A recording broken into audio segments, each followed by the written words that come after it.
Padre Santo, en el nombre de Jesús, te exaltamos, Señor, porque eres bueno, porque eres grande, porque tu misericordia, Señor, nos ha alcanzado, nos ha tomado de donde andábamos, Padre, y nos ha traído a tu luz admirable. Gracias, Señor, porque en esa ocasión nos permites reunirnos y poder adentrarnos en tu palabra. Te suplicamos que nos guíes, Señor, que podamos abrir nuestro corazón a ti y a lo que tú tengas para nosotros. En el nombre de Jesús te lo suplicamos, Señor. Queremos ser totalmente dependientes de ti. Gracias, Padre. Bendito seas por siempre. Amén. Muy bien. Estamos hoy en nuestra octava plática ya del libro de los Hechos. Tocamos una parte nada más la vez pasada del libro de Hechos, en su capítulo 5. Vamos a ir a continuar ahí mismo donde nos habíamos quedado. Esto es, les voy a pedir que abran sus Biblias en Hechos 5, versículo 12. ¿Sí estamos ahí?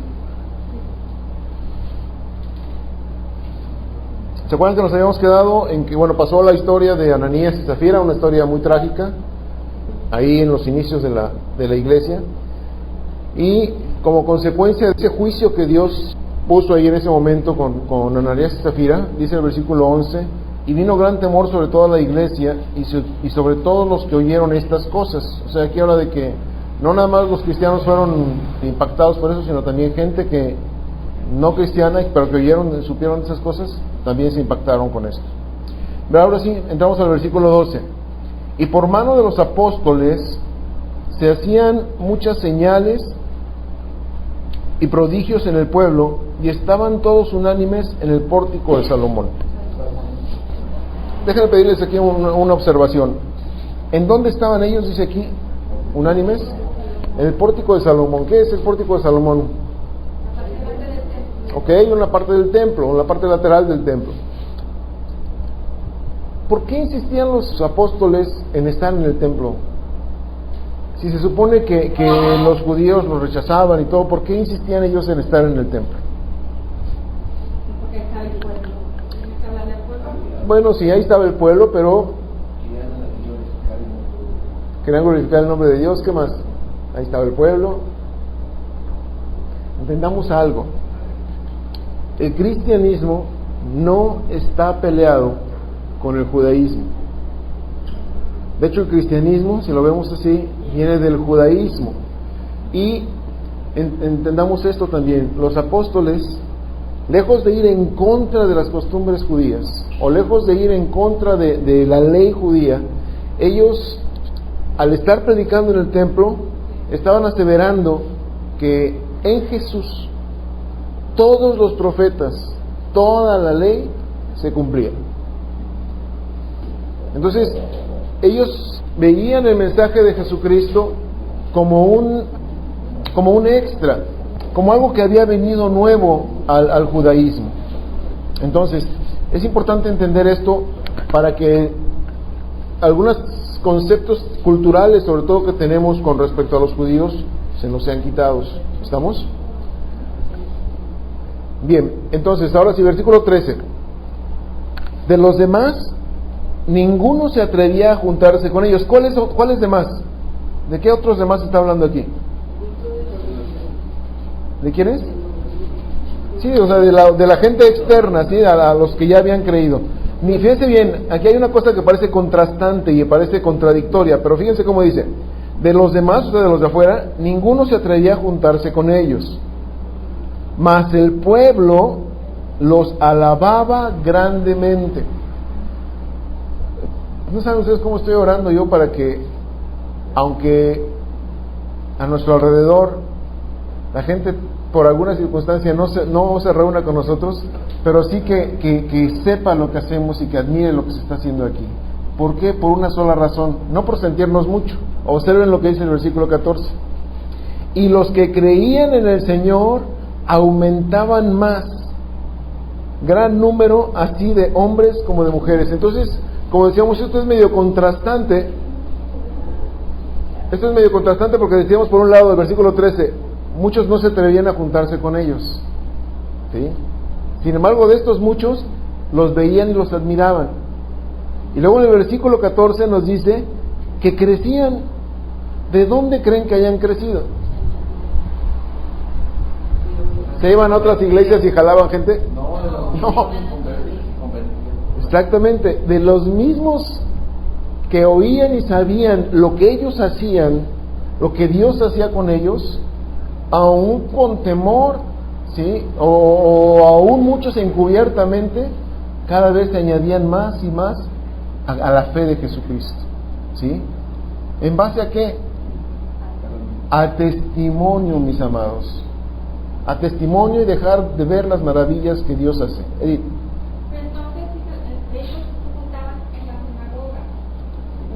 ¿Sí, en el templo? ¿En el templo? Pero entonces, mi pregunta es, desde ese tiempo, los judíos ya tienen conocimiento del cristianismo. Ah, claro. No es algo que los judíos digan ahorita, no reconocemos a los cristianos porque eso no existió. No. O sea, no pueden decir eso. Ellos mismos tienen evidencias históricas de esto.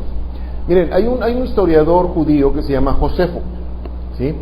Este Josefo es más o menos del año 100 después de Cristo, cuando él vivió, pero se dedicó a describir la historia del pueblo judío desde 300 años antes de Jesucristo hasta la época suya. O sea, estamos hablando que abarca una historia de 400 años. Bueno, este mismo Josefo, entre una de las cosas que dice, que ahorita vamos a ver algunas referencias que también dice Josefo en uno de sus libros. Pero este mismo Josefo, insisto, judío, historiador judío, describe ahí cómo nació el cristianismo en sus escritos, sin ser él cristiano. Sin embargo, traza históricamente cómo es el desarrollo del cristianismo desde sus inicios. Él menciona a Jesús y lo que pasaba y todo. Y también, insisto, viene simple y sencillamente porque Jesús queda en medio de la historia que él está contando desde 300 años atrás. ¿Estamos? Pues como dices bien, para los judíos el cristianismo no es nuevo. Hoy por hoy no es nuevo. No lo pueden negar.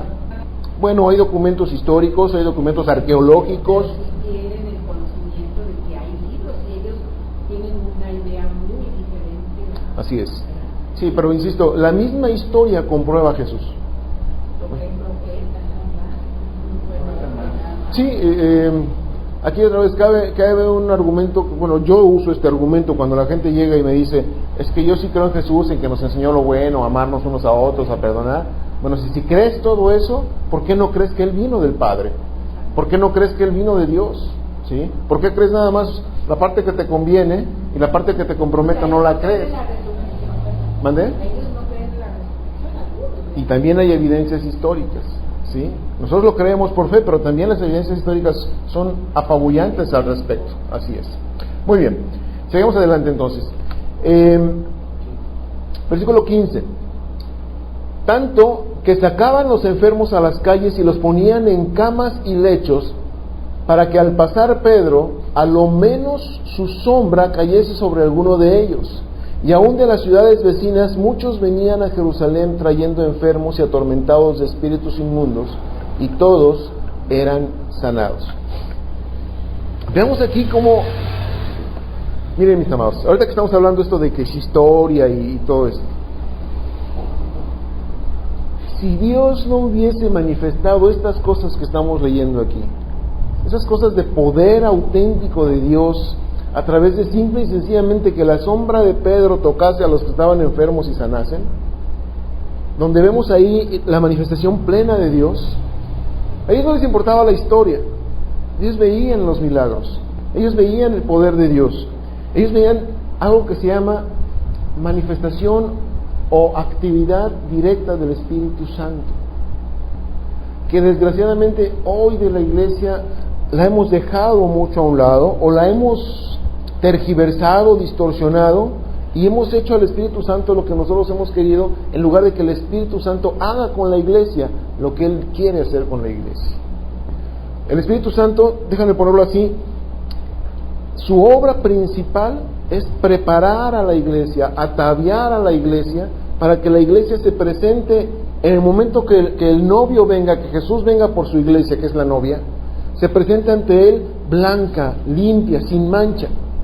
Sin embargo, desgraciadamente hemos hecho de la iglesia lo que hemos querido a tal grado, y perdónenme la expresión, a lo mejor eso va a sonar muy fuerte, que hemos convertido a la iglesia, en lugar de tenerla en una vestidura limpia e inmaculada, la hemos vestido de prostituta.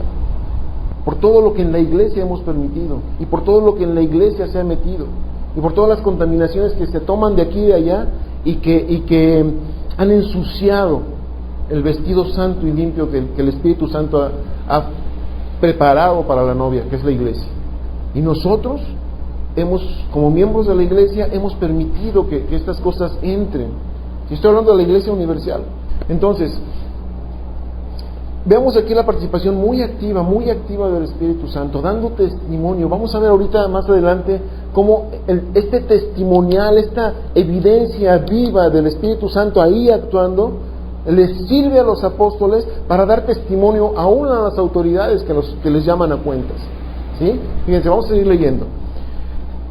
Versículo 17 entonces. Entonces, levantándose el sumo sacerdote y todos los que estaban con él, esto es, la secta de los saduceos, se llenaron de celos. Observen las motivaciones de la gente que se supone que representa a Dios, que se supone que debería estar buscando lo limpio de Dios, lo recto de Dios, lo puro de Dios. Vean las motivaciones que tienen para llamar a estos hombres a cuenta, a Pablo y a Juan, a Pedro y a Juan, ¿sí? ¿Cuáles son sus motivaciones? Celos. ¿Por qué con ellos sí? ¿Por qué la gente se va con ellos? ¿Sí? ¿Por qué acá no?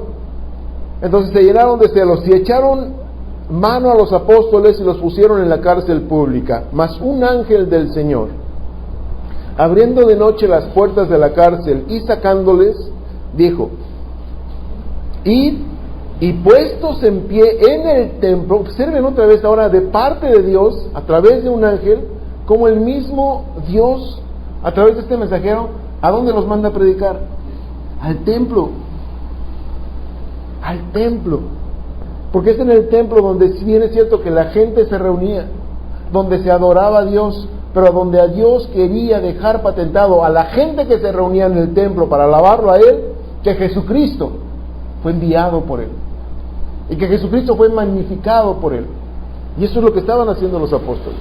Entonces, y puestos en pie en el templo, anunciada al pueblo todas las palabras de esta vida. ¿Qué significa eso de todas las palabras de esta vida? De todo lo que se da gramaticalmente. No, está hablando al decir esta vida se refiere a esta vida en Jesús, a esta vida en el Espíritu, a este nuevo mensaje, a este nuevo camino. ¿Estamos? Que les hablen todas las palabras de este evangelio, de esta enseñanza, de esta cosa nueva que Dios está trayendo a la gente. Versículo 21, fíjense los apóstoles qué remolones se pusieron. Habiendo oído esto, entraron de mañana en el templo, ¿y qué hacían? Pedían cooperación. ¿Ah, no? Perdón, me traje la Biblia de los prosperados. Dice, y enseñaban. Su único compromiso, su única ocupación era enseñar la palabra de Dios. Entre tanto, vinieron el sumo sacerdote. Observen otra vez, ¿se acuerdan que en el capítulo 4 se habían reunido un buen número de gente? Fíjense ahora otra vez. Entre tanto vinieron el sumo sacerdote y los que estaban con él y convocaron al concilio y a todos los ancianos de los hijos de Israel. Otra vez, todo el gobierno civil y todo el gobierno religioso se juntaron para tratar con estos hombres.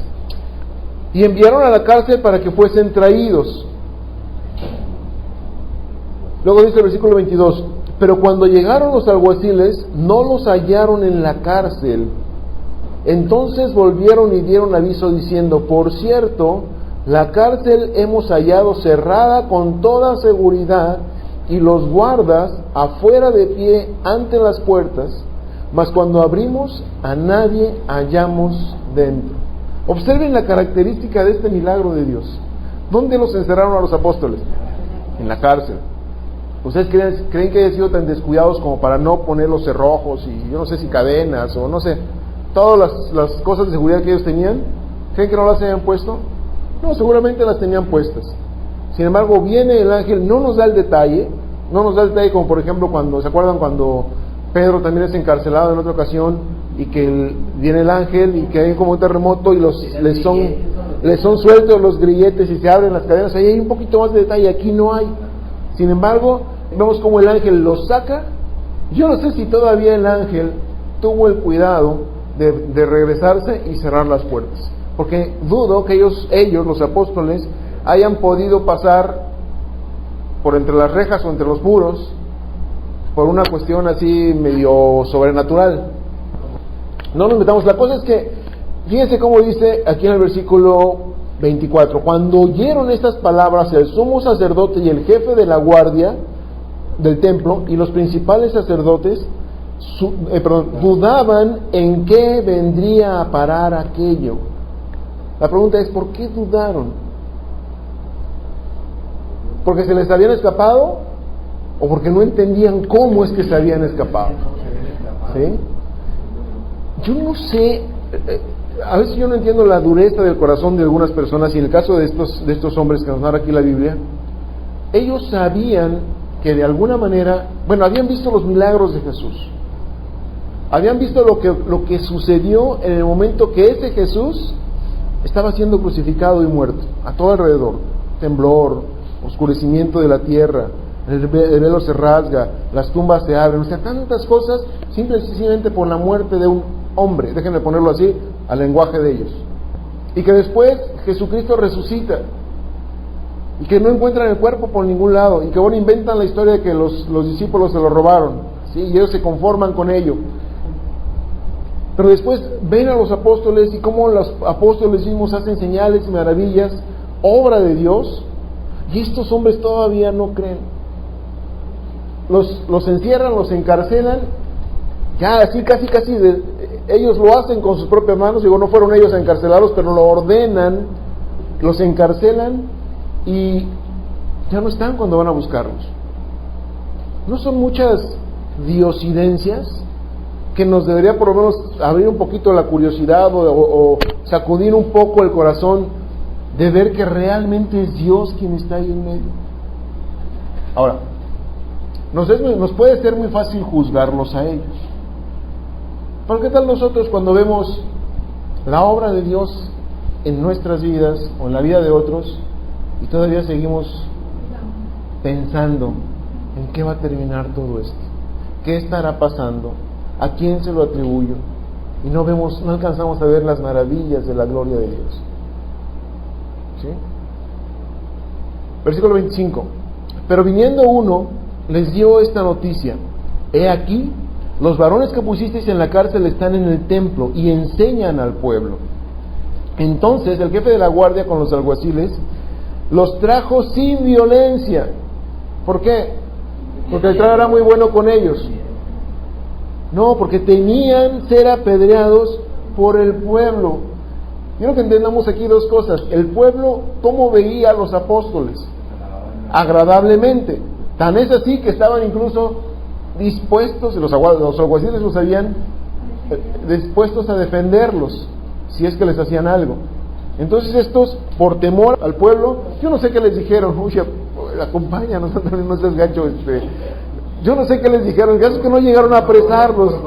Por favor, sí, ándale, muy diplomático como hoy por hoy, ¿no? Por favor, nos puede acompañar, por favor, se puede bajar de su carro.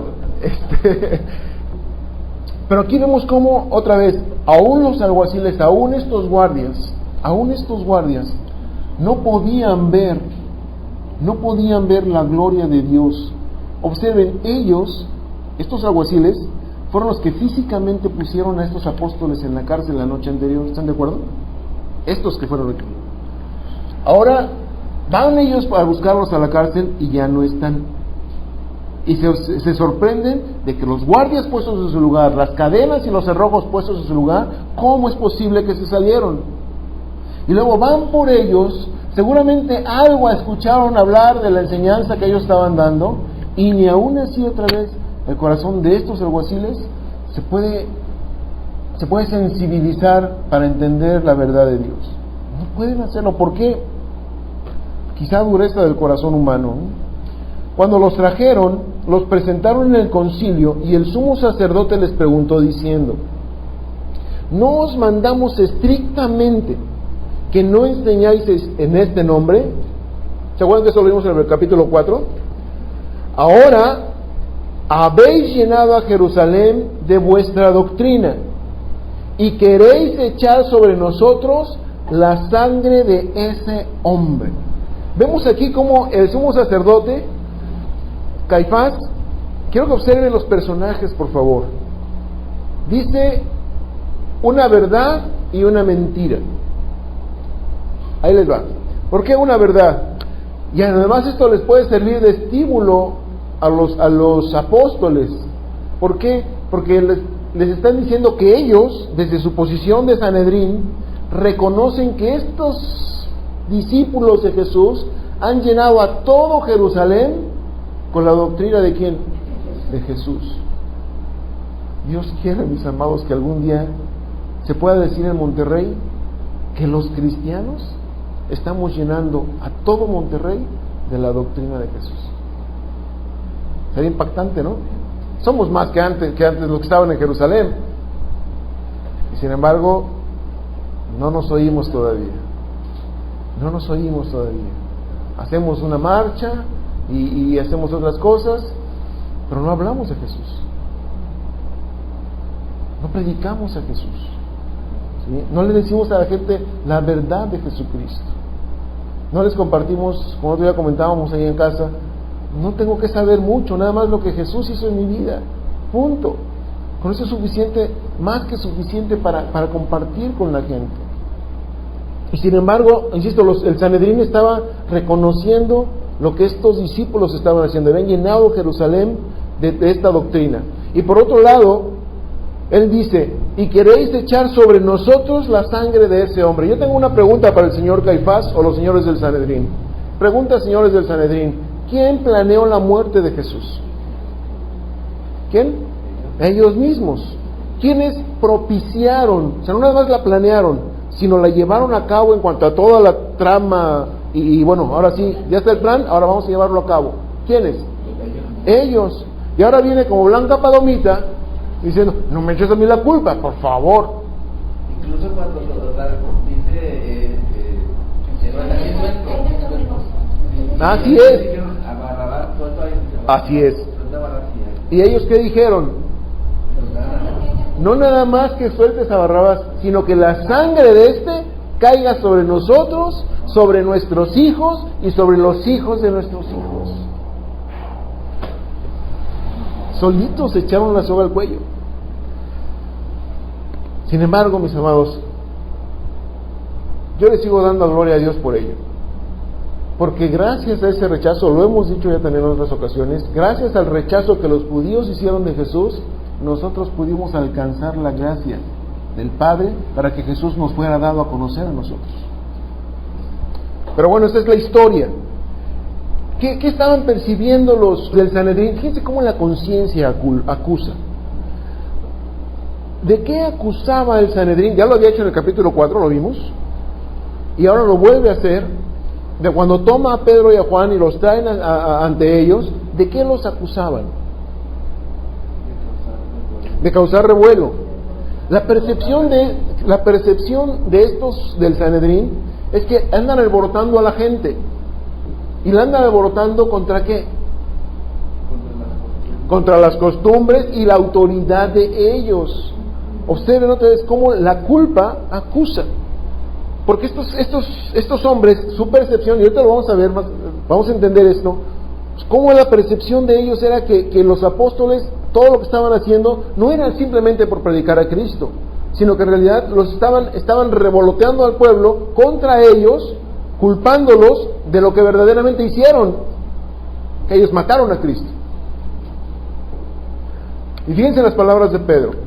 Respondiendo Pedro y los apóstoles dijeron: es necesario obedecer a Dios antes que a los hombres. ¿Se acuerdan que en el capítulo 4 Pedro lo hace como una pregunta ante ellos cuando les dice: no vuelvan a predicar?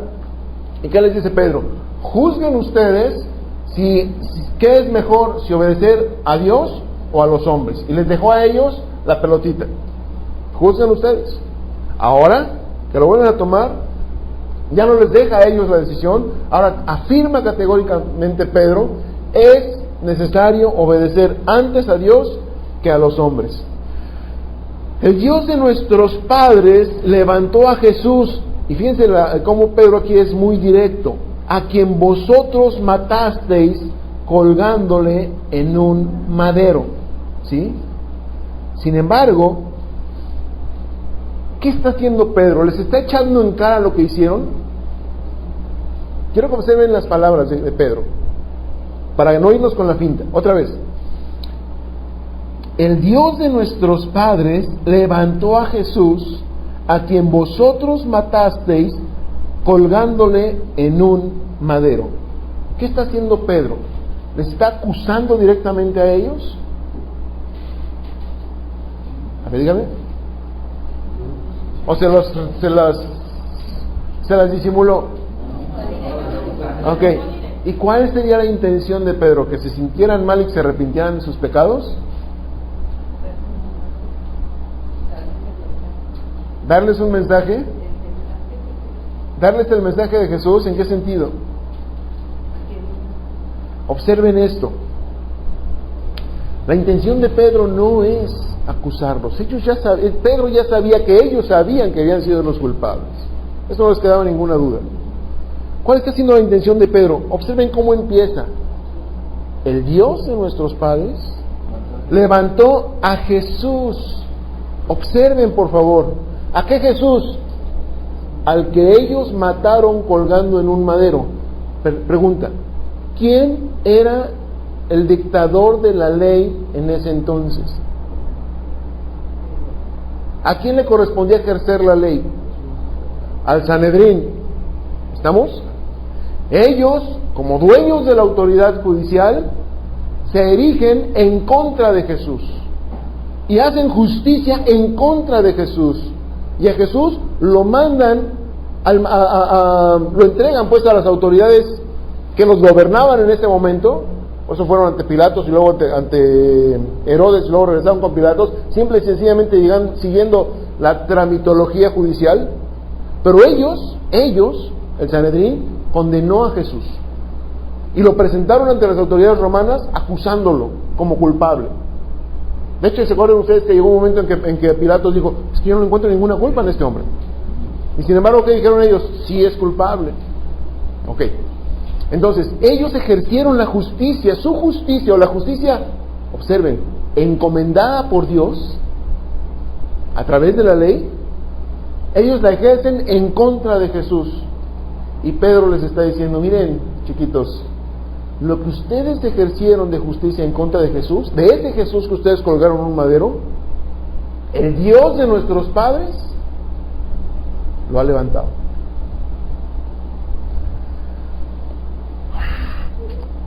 El Dios de nuestros padres levantó a este mismo Jesús. Pregunta, ¿qué juicio es el mejor? ¿El de los hombres o el de Dios? ¿Cómo creen que se habrán quedado estos hombres? Nosotros hicimos justicia de acuerdo a nuestros preceptos, de acuerdo a nuestros cánones. Y ahora resulta que Dios levanta o hace un juicio contrario a lo que nosotros juzgamos. ¿Se dan cuenta de la verdadera intención de Pedro? Acuérdense, Pedro era un hombre iletrado, no estudiado, no leído, ¿sí? Del vulgo vulgaris. Y sin embargo, observen la clara intención de Pedro, no de acusarlos, sino de enseñarles que Dios sí juzga con justo juicio, y no ellos, que se dicen tenedores de la justicia. Versículo 30, perdón, no es cierto. Versículo 31, a observen, Dios ha exaltado con su diestra por príncipe y salvador, para dar a Israel arrepentimiento y perdón de pecados. Otra vez, a este Jesús, Dios lo ha exaltado. ¿Con qué lo exaltó? Miren, cuando la expresión judía con su diestra cuando habla con respecto de Dios, habla que es toda la presencia de Dios, toda la intención de Dios, todo el poder de Dios actuando en una sola cosa. En este caso, en levantar a Jesús. Es todo Dios levantando a este Jesús. Y no nada más lo levanta, lo exalta. ¿Y cómo lo exalta? Observen por favor esto, como príncipe y como salvador. Yo no sé si noten esto. ¿Por qué como príncipe? Perdón, ¿quién está exaltando a Jesús como príncipe? Dios. Dios. ¿Por qué como príncipe? El príncipe, ¿el signo de qué es? De realeza. ¿Sí? ¿A quién esperaban ellos? ¿A un qué? A un Mesías que vendría como rey. Y estos señores no se dieron cuenta. Y Pedro se los está diciendo, este Dios ha exaltado a este Cristo como príncipe. Ahí me estaba manifestando que Jesús es el Mesías que estaban esperando el pueblo judío y que lo estaban esperando como rey, no en la percepción equivocada que tenían en su caballote y con la corona y su capa y su espada, no, pero venía de parte de Dios. ¿De quién tenía que venir el Mesías? De acuerdo incluso a la tradición judía. De parte de Dios. De parte de Dios. ¿Y no vieron que Jesús, que nació en un lugar humilde, olvidado por ahí, ese era el gran príncipe que Dios estaba mandando como Mesías para el pueblo? Y Pedro aquí se lo está revelando, pero no nada más les dice que es príncipe, dando a conocer su realeza como Mesías, sino también les dice que lo levantó como Salvador. Miren, no sé quién empezaba a hablar de Josefo, pero ya que no, era historiador. Era un historiador, sí. Este mismo Josefo menciona en sus escritos que en esa época de Jesús el pueblo de Israel estaba totalmente descarriado, estaba totalmente rebelde, estaba totalmente apartado de Dios. Y que si bien es cierto que seguían los rituales siempre sencillamente eran llenar una costumbre, pero la vida de los judíos no tenía nada, en lo práctico, nada que ver con Dios. Son datos de un historiador judío. Nada que vino un mexicanito y le escribió porque les caían gordos los judíos. No. Escribiendo lo que vio. Escribiendo lo que vio y que investigó.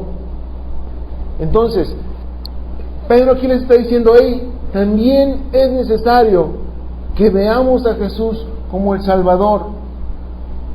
¿Salvador de qué cosa? Ahí mismo lo dice. Para dar a Israel arrepentimiento por un lado y perdón de pecados por otro. Y noten la conjunción. Por un lado hay arrepentimiento y por otro lado hay perdón de pecados, pero van juntos. Entendamos esto. No puedo yo nada más arrepentirme y que mis pecados no sean perdonados. Y tampoco puedo... Exactamente. Mis pecados no pueden ser perdonados sin haber arrepentimiento. Las dos cosas van juntas. Van juntas. Por eso, ustedes lo han visto, hemos insistido, llevamos ya varios domingos insistiendo en eso. No podemos seguir con el pretexto de que es que yo no sabía, y seguíamos pecando. No puede ser. Se necesita arrepentimiento y perdón de pecados, y esto los da Dios, si Dios a través de Jesús. Y aquí viene la tercera cosa interesante. Jesús ya no es nada más una vasija de Dios para dar un beneficio al pueblo. Quiero que observen esto. Es ahora Jesús exaltado por Dios el Padre para dar. ¿De quién es entonces la autorización o el don de dar esa dispensación de perdón y de arrepentimiento? De Jesús. Es que este Jesús es exaltado por la diestra de Dios como príncipe y salvador para dar. Es Jesús ahora levantado con todo el poder, con toda la autoridad concedida por Dios. ¿Por qué?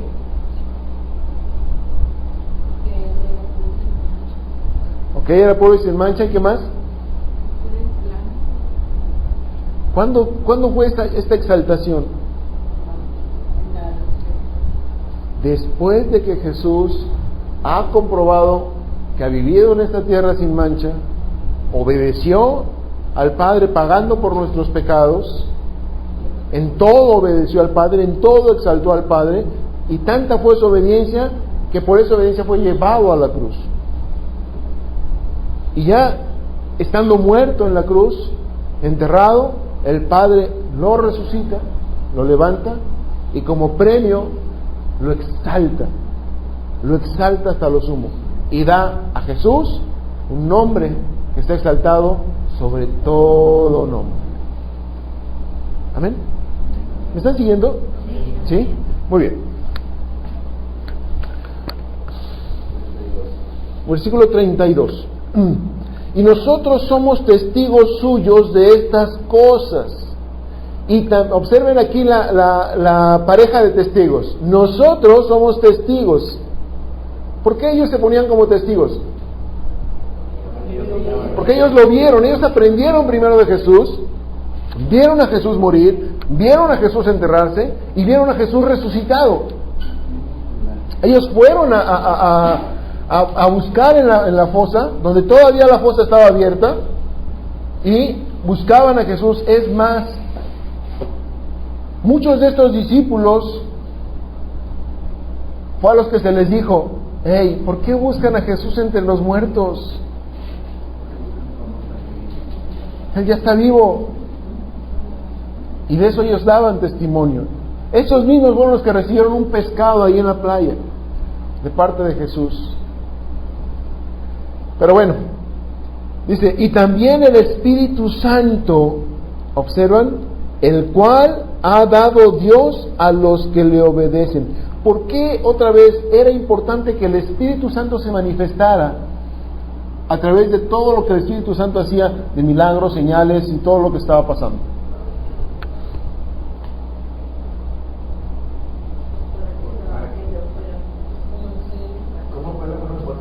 Otra vez, ¿por qué era importante contar o que el Espíritu Santo se manifestara en todo lo que estábamos viendo anteriormente? Porque esto daba evidencia de la obra de Dios en acción. ¿Sí? ¿Sí? Que era Dios quien estaba respaldando esto. Ellos lo habían visto, pero bueno, como humanos podían ser no creíbles, dubitables, pero que el Espíritu Santo estuviese ahí respaldando y apoyando y empujando todo lo que estaba pasando en la iglesia. ¿Qué más evidencia querían? Versículo 33. Ellos, observen esto, oyendo esto se enfurecían y querían matarlo. Mis amados, ¿saben por qué a veces no nos atrevemos a hablar del Evangelio? No nada más porque no conocemos. ¿Por qué, María? Por miedo. ¿A cuántos les han hecho gestos cuando hablan de Jesús? Nos hacen gestos, nos sacan la vuelta, de repente nos dicen, ya no me hables de eso. ¿Saben qué? Entendamos esto, mis amados. El mensaje de Jesús es violento. El mensaje de Jesús es agresivo. El mensaje de Jesús causa que la gente que no quiere de Dios se moleste, se enoje. No lo escuchaba, incluso confrontación o algo. Ah, sí, claro. Porque la gente se enfurece por una sola razón. Porque en Jesús, como decía él, lo que hacen en oculto es puesto a la luz. Y esto a mucha gente no le gusta. No le gusta. Y por eso se enojan, por eso se enfurecen. Pues dicen, no, vete de aquí. Entonces ya no se les olvide. Miren, La gente que no quiere saber nada de Dios es la que se va a enojar. Pero nosotros no podemos saber quién se va a enojar y quién no, quién va a querer o quién no va a querer de Dios. Por eso tenemos la responsabilidad de hablarle a todo el mundo. Acuérdense, este mismo Pedro que ahorita con lo que está diciendo está haciendo enojar a los señores del Sanedrín, a los dones, a los don señor del poder civil y gubernamental, religioso, perdón, que lo está haciendo enojar. Este mismo Pedro diciendo lo mismo que ellos habían matado a Jesús y que Jesús había sido levantado por el Padre. En el día de Pentecostés, ¿se acuerdan en capítulo 1? Sí. Esto mismo se los dijo a los que se habían juntado ahí cuando ellos estaban hablando en lenguas. ¿Y cuál fue la respuesta de aquellos 3,000? Se convirtió. ¿Qué haremos, hermanos? Dice que sus corazones se compungieron, se estremecieron al oír la verdad de lo que había sucedido, y que en un momento dado se sintieron responsables por lo que había sucedido, que habían matado al Hijo de Dios. ¿Qué podemos hacer ahora? Conviértanse, arrepiéntanse de sus pecados y acepten a Jesús. ¿Y qué hicieron? Se convirtieron. Gente dispuesta a conocer a Dios, gente no dispuesta a conocer a Dios. El mismo mensaje. El mismo mensaje. Jesús es Señor, el Señor lo manda, a ustedes lo mandan, Él lo levanta. A unos enfurece y a otros convence.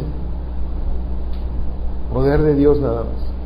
El mismo mensaje, no otras cosas. Muy bien. Versículo 34. Entonces, levantándose en el concilio un fariseo llamado Gamaliel, doctor de la ley, venerado de todo el pueblo, mandó que sacasen fuera por un momento a los apóstoles. Ahora bien, ¿quién es este señor Gamaliel? Era un doctor de sabiduría, era un hombre muy sabio. Un hombre muy sabio, maestro de la ley. Miren, este mismo Gamaliel es el que Pablo menciona más adelante como su maestro, como su tutor, que él fue educado a los pies de Gamaliel. Es este Gamaliel, justamente este señor que se está levantando ahí. ¿En dónde está y miembro de qué es este Gamaliel? Es miembro del Sanedrín. Por favor, vayan ubicando otra vez a los personajes y vayamos hilando la historia. Porque si Gamaliel está aquí apareciendo ya como un doctor de la ley, admirado y querido por el pueblo, respetado por el pueblo, es que ya tenía su prestigio, ya tenía su camino andado. Y ahorita vamos a ver más adelante, no mucho más adelante, pero ahí enseguidita, cómo ahí aparece un personaje que tiene relación con Gamaliel. Y cómo ya desde ahí podemos verlos ya interactuando a los dos. Porque Pablo no se formó solo, y no se formó como hoy se forman muchos pastores y muchos doctores en teología, a través de internet, y tomas un curso, contestas unos exámenes y ya te mandan tu título de doctor en teología. En un mes ya eres doctor en teología, en un mes ya eres pastor. Entonces, así no se formó Pablo. Pablo desde pequeño fue llevado ahí a estas escuelas que tenían los judíos. Gamaliel lo toma como su tutor y Gamaliel lo va dirigiendo y lo va enseñando, pero es a través de muchos años.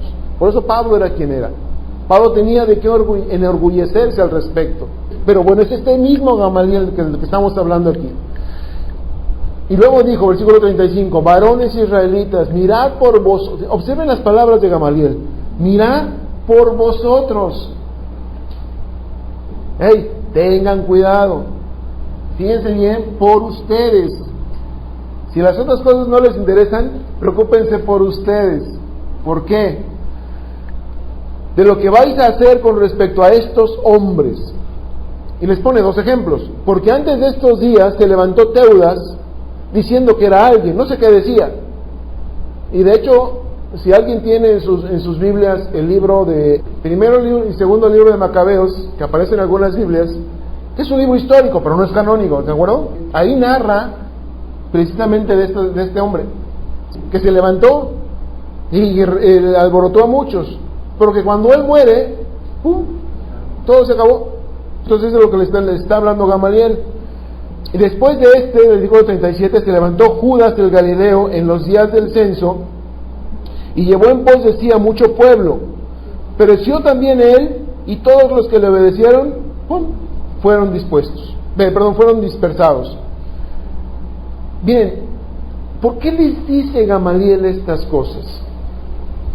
Quiero que veamos esto. ¿De qué estaba hablando Pedro? ¿Cuál era, habíamos dicho, la intención del mensaje de Pedro al decir, Dios lo levanta y ustedes lo crucificaron? Fíjense bien, otra vez, Pedro fue muy enfático, el juicio que ustedes hicieron fue equivocado. El juicio que ustedes hicieron fue en contra de lo que Dios hizo. O en el orden correcto sería, Dios volteó el juicio que ustedes hicieron. Porque ellos condenaron a Jesús y Dios lo levantó. Ese fue el mensaje de Pedro. Y Gamaliel, miren, como alguien que conoce, como alguien que sabe, como alguien que es sensible a las cosas de Dios, lo pescó inmediatamente. Y por eso les advierte a los fariseos y a los saduceos, hey, cuidado, por ustedes, tengan cuidado, miren, ya pasaron estas cosas, y pues no prosperaron, eran de gente humana, eran meramente alborotadores, se mueren ellos y los seguidores se dispersan. Pero, en este caso, tengan cuidado. ¿Qué les estaba diciendo? Miren, si este Jesús es igual que los otros, no va a pasar nada, ni se preocupen, ni se metan, no se ensucien las manos, hombre. Pero ¿qué podía percibir ahí Gamaliel? Que algo había, que a lo mejor él mismo no se podía explicar. Entendía, pero no tenía toda la certeza de lo que se estaba tratando. Y luego dice, abogó, perdón, esto es de mis notas, él está abogando de que la palabra de los apóstoles la tomaran en cuenta, no como algo superfluo. Esta palabra de los apóstoles estaba respaldada, como lo manifestó Pedro, por el Espíritu Santo. Ahora bien, versículo 38. Y ahora os digo, apartaos de estos hombres y dejadlos. Porque si este consejo o esta obra es de hombres, no pasa nada, hombre, se va a desvanecer. Mas si es de Dios, no la podréis destruir. Y luego les hace una advertencia que, a mi parecer, debieron haber tomado muy en cuenta. No seáis tal vez hallados luchando contra Dios. Luego dice el versículo 40. ¿Sí está clara la advertencia de Gamaliel? ¿Sí? Hey, cuidado, porque puede estar Dios en medio y ustedes pueden ser hallados luchando contra Dios. Ok, versículo 40. Y convinieron con él. ¿Qué quiere decir convenir con él? Estuvieron de acuerdo con él, los convenció y ok, está bien, vamos a hacer lo que tú dices. ¿Qué se les ocurre que debieron haber hecho si estuvieran realmente habiendo convenido con él? Dejarlos. Los habían sacado en ese momento, ¿se acuerdan? A ver, vengan para acá, Pedrito y todos sus acompañantes. ¿Saben qué? Está bien, váyanse a sus casas. No alboroten, hombre, pero ya váyanse a sus casas. Si hubieran estado de acuerdo con Gamaliel. Aquí yo siempre me he preguntado, estuvieron de acuerdo, convinieron con él, ¿fue algo por fe? Porque realmente escucharon que podía estar Dios en medio, o fue una respuesta política. ¿Fue una respuesta buscando la verdad de Dios o buscando sus propios intereses?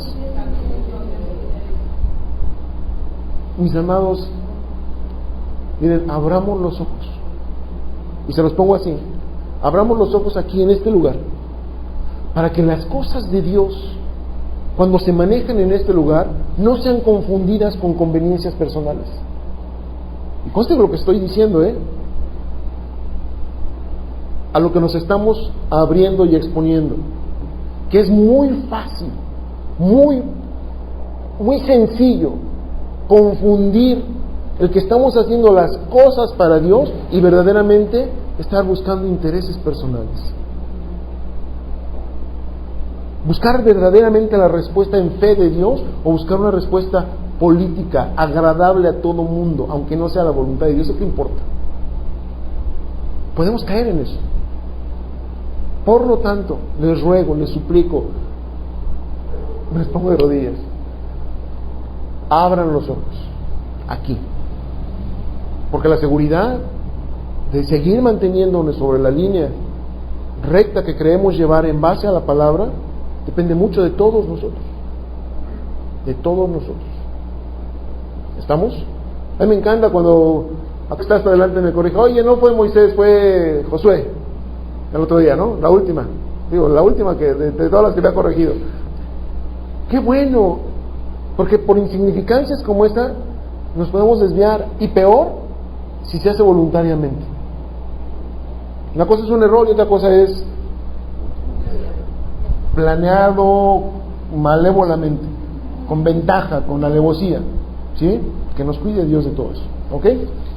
Entonces, ¿por qué yo pongo en duda la respuesta de ellos? Observen, y llamando a los apóstoles, observen lo que hicieron, después de azotarlos, ¿qué acuerdo tuvieron, verdad? Con Gamaliel. Los golpean, los azotan, y además los intimaron que no hablasen en el nombre de Jesús, y los pusieron en libertad. ¿Qué es eso de que los intimaron? Ahora sí que como las llamadas anónimas de hoy, ya sabemos dónde vives, conocemos a tu familia, sabemos dónde se mueven, ¿sí? Intimidaron. Sí, los intimidaron. ¿Y cuál fue la reacción de ellos? Y ellos salieron de la presencia del concilio gozosos de que ya sabían dónde vivían, gozosos de que sabían cómo se llamaban sus familiares, gozosos de que los hayan azotado y tenido por dignos de sufrir afrenta en el nombre de Jesús. Y nosotros no queremos hablar porque nos da pena. Sí, yo soy muy... Entonces, a lo mejor voy a decir, ya nos caes gordo con eso, no me importa. Sí, soy muy enfático en esto de que tenemos que quitarnos esa pena. Jesús murió por mí, murió por ti. ¿Por qué tener pena? Ellos sabían que Jesús había muerto por ellos y se glorificaron a sí mismos, o se gloriaron, de decir, por causa de Jesús que murió por mí, me azotaron. Gloria a Dios. Y a veces a mí me cuesta trabajo dejar mi casa para venir al servicio. Tenemos una distancia diametral entre la fe de ellos y la fe de nosotros a veces, ¿sí? Pero bueno, y todos los días en el templo y por las casas no cesaban de enseñar y predicar a Jesucristo, y conste que tenían amenazas sobre su vida. Todos los días, perdón, y hasta los habían azotado. Y todos los días en el templo y por las casas no cesaban de enseñar y predicar. ¿A quién? A Jesucristo. ¿Qué significa Jesucristo?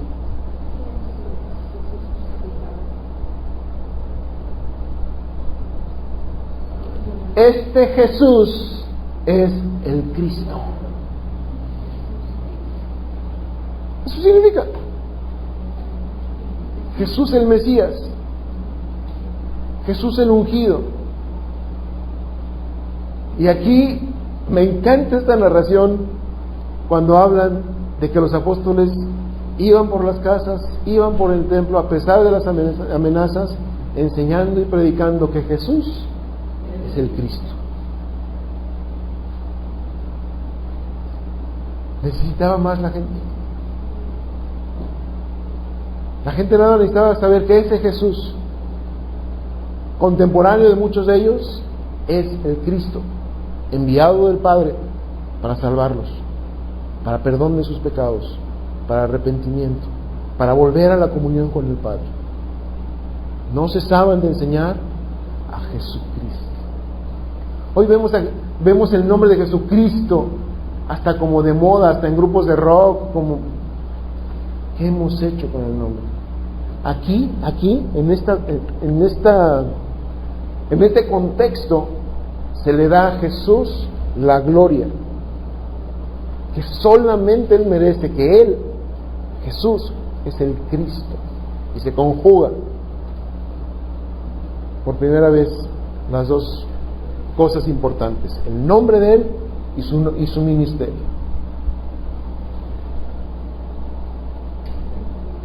¿Sí vamos bien? Bien, vámonos rápido para terminar esta partecita que ya es muy cortita, para terminar por lo menos este capítulo.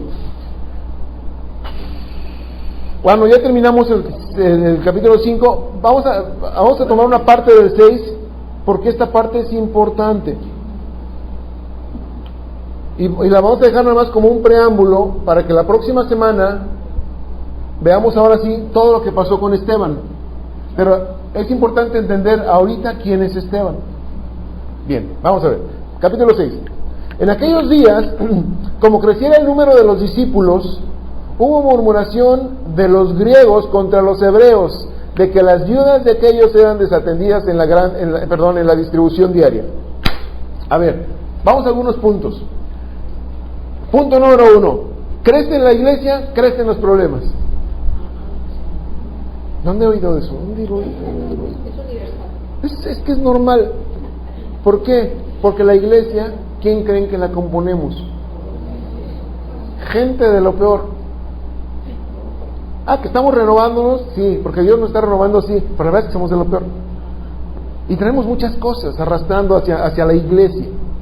Y bueno, aquí en la iglesia donde estamos siendo lavados, ¿cómo queda? A ver, las amas de casa o los que lavan trastes. ¿Tú lavas trastes?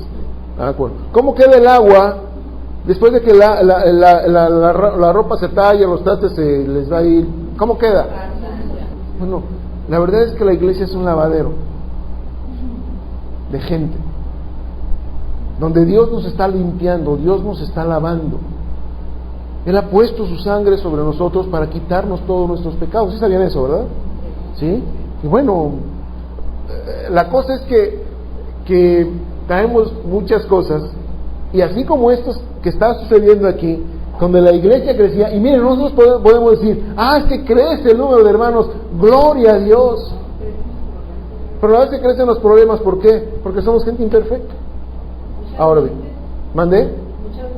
Muchas mentes, muchos estilos de vida, muchas maneras de pensar, muchos, es que esto no lo hacen como yo quiero, no, es que deberían de hacerlo así, no, es que a mí no me gusta como dice, a mí es que la esposa del pastor no me dice, es que la hermana que se está junto a mí no me saludó, es que la alabanza está muy desafinada, es que hoy no usaron corbatas. Sí, entonces, crece la iglesia, crecen los problemas. ¿Estamos de acuerdo hasta ahí? Bien. Entonces, hubo murmuración de los griegos contra los hebreos. A ver, mis amados, ¿qué hubo? Conste que no dice que se agarraron a trancazos. Gloria a Dios. Ni discutieron. Nada más murmuraron. Dijeron por aquí que no le digas a ella, pero mira, hacen esto. ¿Sí? No le digas que no se entere, pero mira, si tú supieras lo que ellos hacen, no, hombre. ¿Sí has escuchado eso? Sí. ¿Dónde? Espero que aquí no. Espero en Dios que aquí no. Pero no puedo ser tan iluso. No puedo ser tan iluso. Por eso, les pido una vez más. Allá al fondo está la oficina, o cuando nos veamos por aquí, evitemos la murmuración. Estamos abiertos, de veras, hemos dicho, somos gente normal, nos equivocamos, lloramos, tenemos problemas. Lo único que queremos es enseñar la palabra. Pero que no haya murmuraciones. Si alguien tiene algo, díganoslo. El otro día fui un poco vulgar con alguien, una de las jóvenes. Es que también vamos al baño. Somos gente normal. Entonces, si hay algo, díganoslo, somos abiertos a eso. Que no haya murmuraciones, porque la murmuración destruye, y destruye la iglesia del Señor, la iglesia que le costó al Señor su sangre, por murmurar nada más. Ahora bien, dice que hubo murmuración de los griegos contra los hebreos. A ver, ¿dónde se supone que vivían estas gentes? ¿Dónde estamos ubicados en la geografía? Ya se me perdieron. Jerusalén. Ay, qué bueno que lo dijeron. Estamos en Monterrey. Jerusalén. Todos estos acontecimientos se están llevando a cabo en Jerusalén. ¿Sí? A ver, entonces, ¿por qué griegos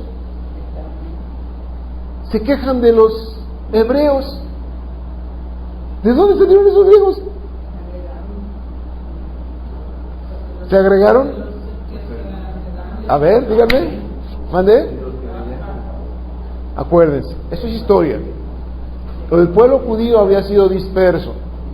Y había pueblo judío, lo hemos dicho en otras ocasiones, en diferentes partes del mundo, conocido en aquel entonces. ¿Se acuerdan incluso que en Pentecostés, día de fiesta, donde mucha gente de todos esos lugares lejanos, venían y se reunían y presentaban ofrenda delante de Dios? ¿Cuál fue la sorpresa que ellos se llevaron? Que cuando escucharon a los discípulos, que vino el Espíritu Santo sobre ellos a hablar en lenguas, ellos, que uno a lo mejor venía de México, iba a Jerusalén de aquí de México y lo oía hablar en Spanish. Y yo, espérate, pues aquí se supone que hablan hebreo. ¿Cómo es que hablan, o por lo menos arameo, era el idioma local? ¿Cómo es que están hablando en Mexican Curious? O otro decía, ¿cómo es que están hablando en latín, o no sé, los idiomas? De hecho había una lista, ¿se acuerdan? Ahí mismo nos la... Sí, prácticamente, sí, venían los judíos de todas partes, pero seguían siendo judíos. Entonces, ¿qué está diciéndonos aquí? Que en la iglesia, acuérdense, prácticamente todos los que estaban ahí eran judíos, estaban en Jerusalén, no se nos olvide.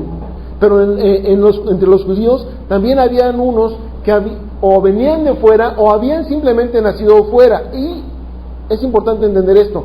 Para los judíos, acuérdense que ellos eran muy celosos de la cuestión de la raza. Entonces, es como si yo soy judío de Jerusalén, y el otro decía, yo soy judío, pero yo no nací en Jerusalén, yo nací en Pachuca. ¿Sí? Ah, tú eres de Pachuca. No, pues sí es judío, pero pues así como que lo veían como de segunda. Sí, judío pirata. Pero sin embargo era judío. Pero como no era de Jerusalén, oriundo, entonces lo veían mal. Entonces, por eso se explica aquí por qué había griegos y hebreos, porque seguían siendo judíos. ¿Estamos? Ahora bien, ¿cuál fue el problema aquí? Que las viudas de los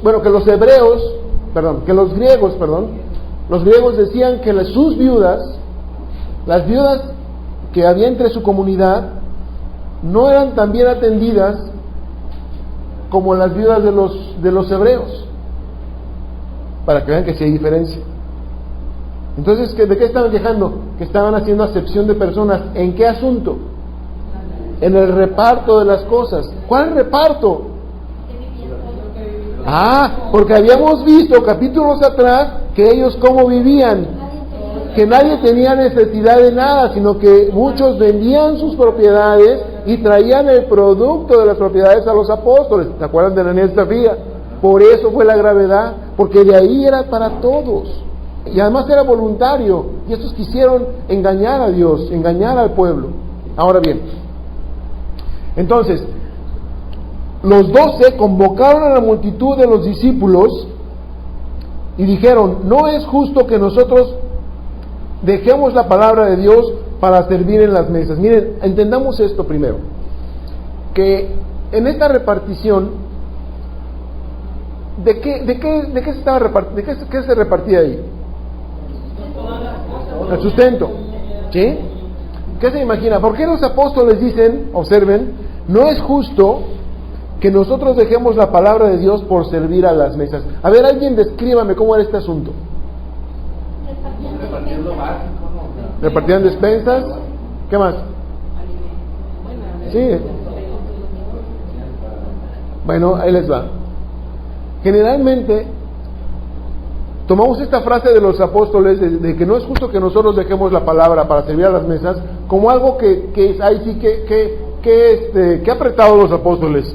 Ahora se sienten mucho y no quieren dejar de predicar y no quieren meterse a servir. Bueno, en primer lugar, servir las mesas no es el concepto que hoy tenemos en la cultura occidental, de que voy y le sirvo a alguien su comidita ahí en la mesa del restaurante. No, no es eso. Las mesas de las que está hablando aquí son lugares de reparto, donde se repartía no solamente víveres, sino también se repartía dinero. Acuérdense, la gente vendía sus propiedades, ¿y qué traía a los pies de los apóstoles? Traía la lana. ¿Y de dónde, qué se hacía con esa lana? Se repartía entre los que tenían necesidad. Por eso, dice, todo, punto número 1, todos estaban involucrados. Dice entonces en el versículo 3, buscad, hermanos, entre vosotros 7 varones de buen testimonio, llenos del Espíritu Santo y de sabiduría. ¿Por qué tenían que tener esas características? ¿Para servir a alguien su vaso de comida? No. Porque lo que estaban dando era el sustento. Y de lo que había, de lo que todo mundo había traído, tenía que administrarse sabiamente. Pero no nada más sabiamente. Se requería rectitud, transparencia. ¿Mandé? No como ahora. No como ahora se hace, donde todo se trae. ¿Y quién se lo queda? O a veces no se reparte. Entonces, por cierto, esto es un comercial, no sé cuántos sepan. Desde el principio, desde que se recogió la primera ofrenda, se les encomendó a 3 personas la administración y la vigilancia de las ofrendas. Y eso la manejan ellos allá y nosotros no nos metemos. ¿Estamos? ¿Por qué? Porque necesitamos transparencia. Transparencia. ¿Ok? Muy bien, terminamos con esto. No me refiero a la transparencia de izquierda. No, de todos lados. No, de todos lados. Y por eso es que nosotros tenemos que cuidar eso. Es muy preocupante. 4. Bueno, tenían que tener buen testimonio, llenos del Espíritu Santo y de sabiduría. ¿Saben qué? Vamos a hacer una cosa. Vamos a dejarlo aquí porque esto requiere tiempo. Y ya se nos vino el tiempo encima. Vamos a arrancarnos la próxima semana a partir, le damos una mención rápida al versículo 1 y 2 y nos arrancamos desde este versículo 3, porque aquí sí nos va a llevar un poquito de tiempo entender estas cosas, entender estos conceptos. ¿De acuerdo? Entonces, Señor y Padre, gracias por tu amor, por tu benevolencia y por tu paciencia con nosotros, Señor. Te suplicamos en el nombre de Jesús que esas palabras, Señor, de tus apóstoles y tus hijos, ese testimonio, esa vida ejemplar que ellos mostraban, Señor, al predicar tu palabra, pueda ser para nosotros un motor, una motivación, Señor, para hacer las cosas y el único propósito que tú has pedido de cada uno de nosotros, que vayamos y compartamos tu evangelio, Señor, con otras personas. Señor, gracias, porque nos has encomendado a nosotros, simples vasos de barro, el precioso tesoro de tu palabra, Señor. En Cristo Jesús te exaltamos y glorificamos, Padre. Lo hacemos con humildad, reconociendo que tú eres Dios, Señor, y tú eres el Señor. Gracias.